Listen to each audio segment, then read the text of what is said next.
আসসালামু আলাইকুম। আমি একজন ডিভোর্সওয়ালা নারী। আমার হাজব্যান্ড আমাকে ডিভোর্স দিয়ে চলে গেছে। আমার ঘরের জিনিসপত্র নিয়ে, আমার বাচ্চাকে নিয়ে চলে গেছে। অনেক অনেক নেশাপানি করতো, অনেক ঋণ করে এখন আমাকে ফেলে চলে গেছে। আমি আপনাদের এখানে সাহায্যের জন্য এসেছি। আপনারা যদি আমাকে একটু সাহায্য করেন। আমাকে অনেক মারধর করতো এবং অনেক নির্যাতন করতো। সুপ্রিয় দর্শক, আসসালামু আলাইকুম। দর্শক, আমাদের সামনে যে বোনটিকে দেখছেন, তো আসলে তার নাম ঠিকানা আমরা জানবো, কেন বা সে ইউটিউবে আসছে ক্যামেরার সামনে, তার জীবনের বাস্তব এবং সত্য গল্পটি আজ আমরা আপনাদের উদ্দেশ্যে তুলে ধরবো। আপু, আসসালামু আলাইকুম। ওয়ালাইকুম আসসালাম। কেমন আছেন? জি ভাইয়া, ভালো।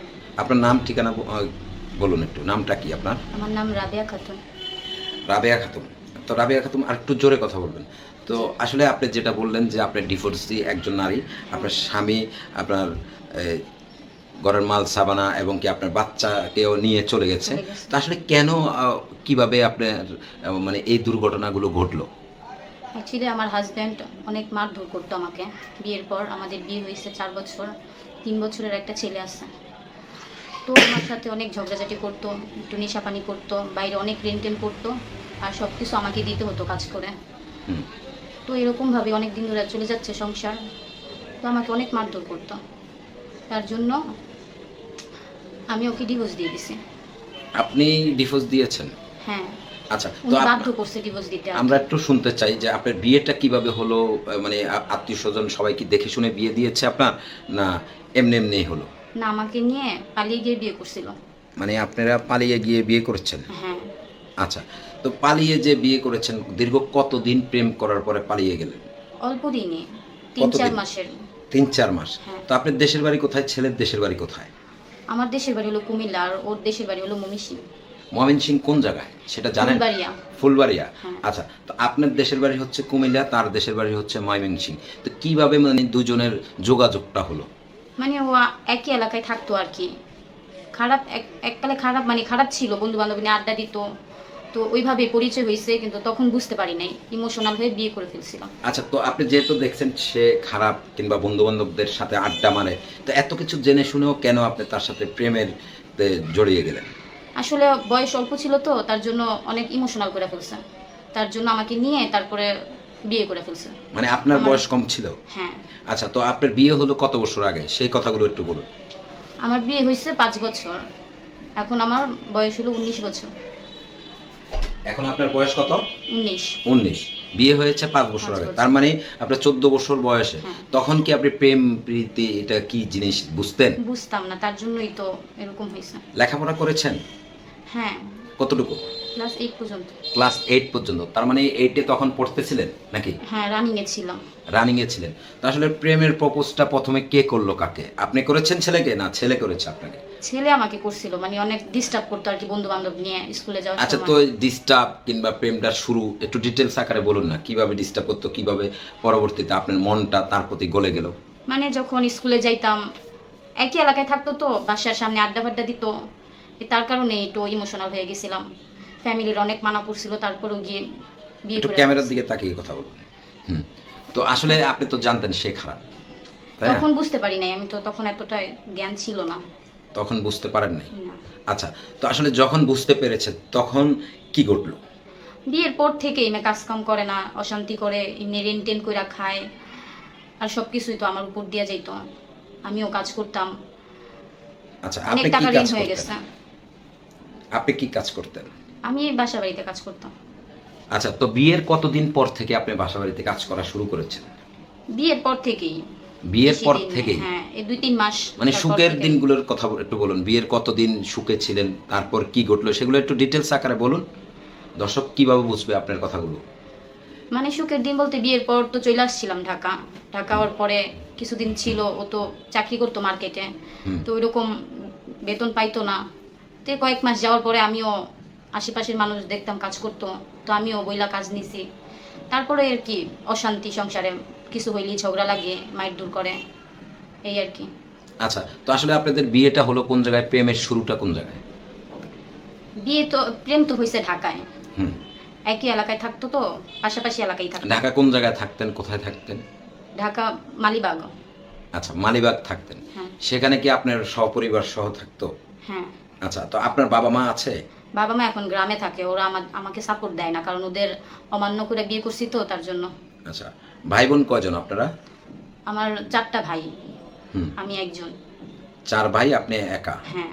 আচ্ছা, তো 4 ভাইয়ের মাঝে একটি মাত্র বোন। আপনি তো খুব আদরে থাকার কথা, তারা কি বড় না আপনি বড় সবার? আমি বড়, আমার বড় একজন ভাই আছে, হুম। আর তারপরেই আমি, আর ওগুলা ছোট ছোট পড়াশোনা করে স্কুলে, গ্রামে। আচ্ছা, তো আপনার বাবা কি করে? আমার বাবা ফল টল বিক্রি করতো, এখন গ্রামে থাকে, এখন ওখানে এই টুকটাক একটু বিক্রি টিক্রি ফল টল বিক্রি করে চলাফেরা করে আর কি। আচ্ছা, ফল টল বিক্রি করে চলে। হ্যাঁ। আচ্ছা, কোনোভাবে আর কি চলছে আপনাদের ফ্যামিলিটা। হ্যাঁ। তো আসলে এই যে আপনার হাজবেন্ডের সাথে দীর্ঘ 5 বছর সংসার করার পর সংসারটা ভাঙলো কি কেন? সংসার ভাঙছে কারণ ও অনেক মারধর করে, আমার হাত তো পুড়ে ফেলছে এদিক দিয়ে, এখন তো দেখানো যাচ্ছে না। অনেক মারধরি করতো, প্রায় সময় খালি মারতো। তো আমি একদিন অনেক মারার পরে আমি একদিন বের হয়ে আমার বোনের কাছে চলে আসছিলাম। তো আমি দেখি, আমি বের হওয়ার সাথে সাথে ও কি করছে, জিনিসপত্র নিয়ে আর আমার বাচ্চাকে নিয়ে সব নিয়ে চলে গেছে, যেগুলো কিনা আমি কষ্ট করে কাজ করে জিনিস জোড়াইছি, সব নিয়ে চলে গেছে। আমার আর খোঁজ খবর নিতেছে না। ঝগড়া করে ঘর থেকে বের হয়েছিলাম তার জন্য। তারপরেই আইসা অনেক ঝগড়াঝাটি করলো, তারপরেই আমি ডিভোর্সটা দিচ্ছি আর কি। আচ্ছা, তো এই যে প্রেম করে বিয়ে বসলেন, তারপরে আপনার একটা বাচ্চা আছে যেটা বললেন, বাচ্চাটার বয়স কত? 3 বছর। 3 বছর। ছোট। তো এই যে 3 বছর বাবুটাকে রেখে ডিভোর্স দিয়ে দিলেন, এটা কি আপনার জীবনে ভালো করলেন?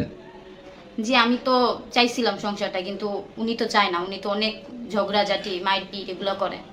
তো কতদিন আর মানুষে সহ্য করতে পারে?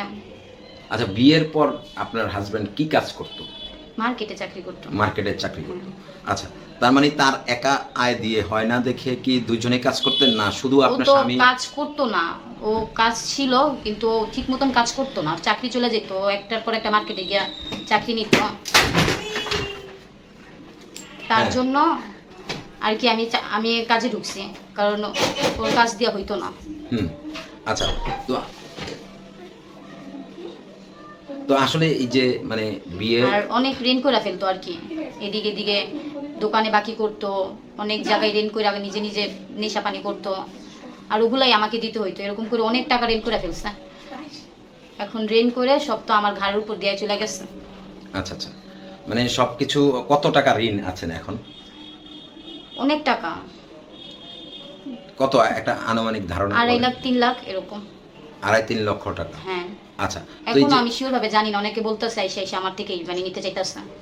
এখন ও তো চলে গেছে, ওর তো আত্মীয় স্বজন এখানে কেউ নাই, এখন আমি বলতেই থাকি, আমাকেই চিনে সব, এখন আমাকেই ধরছে।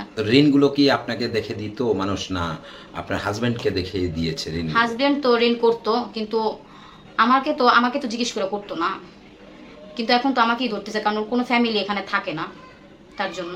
আচ্ছা, তো আসলে এই যে আপনি তাকে ডিভোর্স দেওয়ার আগে এই ঋণগুলোর বিষয় কি আপনি মিট করাটা উচিত ছিল না আগে? আমি বুঝতে পারি নাই এরকম যে আমার উপরে সবাই দিয়ে দিবে। আচ্ছা, তো সবাই দিয়ে দিবে বলতে কি, মানে আপনারা কি কোনো বৈঠক করে তারপর ডিভোর্স হয়েছে? না, আমাদের কোনো ফ্যামিলিগত কেউই আসতে চায় নাই এসবের মধ্যে, কারণ আচ্ছা। আমাদের বিয়েটা তো নিজেরাই করছি, তার জন্য কোনো ফ্যামিলি আমাদের মানে এটা মানে মীমাংসা করতে চায় না। আচ্ছা, তাহলে কিভাবে মীমাংসা হলো, কিভাবে ডিভোর্সটা হলো সেই কথাটা একটু বলুন। এখন আমি আমার খালাতো বোনের বাসায় আসছি, হুম। ওদেরকে সবকিছু বলছি, ওরাই আমার ডিভোর্সটা করাই দিছে। আচ্ছা, তো আপনার যে ডিভোর্স হয়েছে এটা কি কোনো প্রমাণ আছে আপনার কাছে? হ্যাঁ আছে, কি প্রমাণ আছে? আমার কাছে কাগজ আছে। আচ্ছা, তো একটু ডিভোর্সের কাগজটা একটু আমাদের দর্শকের উদ্দেশ্যে একটু দেখাবেন? আচ্ছা ঠিক আছে। দর্শক, আসলে এই বোনটির আমরা ডিভোর্সের কাগজটা দেখাচ্ছি, তো আপনারা আসলে যেখানে আছেন সুন্দরভাবে দেখবেন তার এই ডিভোর্স যে হয়েছে সেই কাগজটা। তো কাগজটা একটু উপরে উঠান। আচ্ছা, তো এই হচ্ছে, আর একটু উপরে উঠান, একটু নিচে, ব্যাস। দর্শক, আপনারা দেখছেন এই স্ক্রিনে তার ডিভোর্স দেওয়ার যে কাগজটা সেই কাগজটা আছে। তো ঠিক আছে, আপনি এটা সরান। তো আসলে ডিভোর্স হলো কতদিন হলো? ডিভোর্স হয়েছে 1 মাস হবে। 1 মাস হয়েছে। তো এই যে ইউটিউবে আসলে কিংবা ইউটিউবে আপনার জীবনের গল্প বললে যে আপনি সাহায্য সহযোগিতা পাবেন, এটা আপনি কিভাবে জানেন? আসলে আমি ইউটিউব থেকে অনেক দেখছি প্রতিবেদন দেখা, তারপরে আমি আসছি এখানে সাহায্যের জন্য। আচ্ছা, তো আসলে এখানে তো মনে করেন আপনার সাহায্য যেমন পাবেন, পৃথিবীতে অনেক ভালো মানুষ আছে, অনেক খারাপ মানুষ আছে, কেউ ভালো বলবে, কেউ খারাপ বলবে। তো সব কিছু জেনে শুনে কি আসলে আপনি ইউটিউবে এখনো আসতে চাচ্ছেন? মানে মোবাইল নাম্বার টাম্বার কিংবা ভিডিওতে আপনি নাম্বার দিলে অনেকে ভালো কথা বলবে, অনেকে খারাপ কথা বলবে, তো সেগুলো কি আপনি দিতে চান? আসলে এখন আমার উপায় নাই, কারণ আমি একজন মেয়ে মানুষ। আমি এখন এত টাকা কিভাবে জোগাড় করব? তাই আমি মানুষের কাছে সাহায্যের জন্য আসছি, কারণ আচ্ছা। ওনারা আমাকে অনেক চাপ দিতেছে টাকার জন্য। তো নতুন করে কি আবার কোনো চিন্তা ভাবনা আছে বিয়ে শাদী বসার? এখন তো চিন্তা ভাবনা নাই বিয়ে করার, কারণ মাত্র 1 মাস হয়েছে ডিভোর্স। এখন আমার এই সমস্যাগুলো আগে শেষ হোক, তারপরে দেখা যাক। আচ্ছা, তো যে আপনার সন্তানটাকে আপনি দিয়ে দিলেন কেন? সন্তানকে আমি দেই নাই, ওরা নিয়ে গেছে জোর করে। কারণ আমি একদিন, আমাকে মারছে, অনেকভাবে মারছে। আমি একদিন ঘর থেকে বের হয়েছি, আমি বের হওয়ার সাথে সাথে ও চান্স পাইয়া সব নিয়ে চলে গেছে, আমার ছেলেকে সহ। আচ্ছা, তার মানে ঘরের মাল সাবানা যেগুলো ছিল সেগুলো নিয়ে গেছে। হ্যাঁ। আচ্ছা, তো আপু আপনার বয়স মাত্র 19, তো এই যে এখন কি মানে ছেলেটা কি আনার চেষ্টা করছেন না? হ্যাঁ, আমি আনার চেষ্টা করতেছি। আমি অনেকভাবে বুঝাইতেছি আমার ছেলেটাকে দেওয়ার জন্য, কারণ আমার ছেলে অনেক ছোট, আচ্ছা আচ্ছা। তার জন্য। তো এই যে আপনার এই ভিডিওটি যারা দেখছে, যে দর্শকরা দেখছে, তাদের উদ্দেশ্যে কিছু বলার আছে কিনা আপনার? কি বল? এখন আমি এখন সাহায্যের জন্য আসছি, কারণ আমি তো একজন মেয়ে মানুষ। আমি তো পারতেছি না এতগুলা টাকা শোধ করার জন্য। তার জন্য আমি ইউটিউব চ্যানেলে আসছি। আপনারা যদি আমাকে একটু সাহায্য করেন, নিজের বোন হিসাবে যদি আমাকে একটু সাহায্য করেন, আমার জন্য অনেক উপকার হয়। আপনার নাম? রাবেয়া খাতুন। রাবেয়া খাতুন। তো রাবেয়া খাতুন, আর কিছু বলবেন আমাদের দর্শকের উদ্দেশ্যে? আমার এটাই বলার, আপনারা আমাকে একটু সাহায্য করেন। আমার হাজব্যান্ড এখন আমার ছেলেকে নিয়ে চলে গেছে, যার জন্য এত কিছু করছি, সেই আমার অপেক্ষা আর করে নাই, সব কিছু নিয়ে চলে গেছে, আমাকে একটা বিপদে ফালাই দিয়া। তার জন্যই আপনাদের কাছে সাহায্যের জন্য আসছি। আচ্ছা, তো ঠিক আছে আপু, ভালো থাকবেন, সুস্থ থাকবেন, আল্লাহ হাফেজ। দর্শক, আপনারা কেউ প্রতারণার শিকার হবেন না, ভালো করে দেখে শুনে বুঝে তারপর আপনারা মোটা অঙ্কের সাহায্য করবেন, এবং কেউ বিয়ে শাদীর প্রতিশ্রুতিবদ্ধ হয়ে প্রতারণার শিকার হবেন না। তারপরে সকলে ভালো থাকবেন, সুস্থ থাকবেন, আল্লাহ হাফেজ।